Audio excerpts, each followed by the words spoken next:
Hello guys, welcome my channel. আজকে এটা আমার ফার্স্ট ব্লগ, আর এই ব্লগে আমি বড়দের জানাই প্রণাম আর ছোটদের ভালোবাসা। আশা করি তোমরা ভালো আছো, আমিও খুব ভালো আছি। আজকে আমি আমার স্টুডেন্টদেরকে নিয়ে পিকনিক করলাম, আর সেই পিকনিকটা ফার্স্ট থেকে লাস্ট পর্যন্ত অবশ্যই দেখবেন।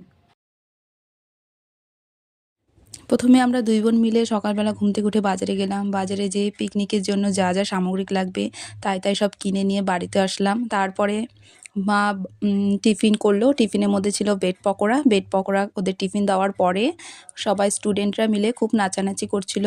নাচানাচি করার পরে আমরা চলে গেলাম মেন কোর্সে ছিল ভাত, স্যালাড, ডাল, মাংস আর শেষ পাতে মিষ্টি। তারপরে আমরা দুই বোন মিলে একটু ঘুরতে গেলাম। আমাদের গঙ্গারামপুরটা নতুন সাজে সজ্জিত হয়েছে, সেটা দেখার জন্য। এত সুন্দর লাগছিল গাইস, খুব সুন্দর। আর তারপরে আমরা দুই বোন মিলে একটু টিফিন করলাম, মানে খাওয়া দাওয়া করলাম সন্ধ্যার সময়।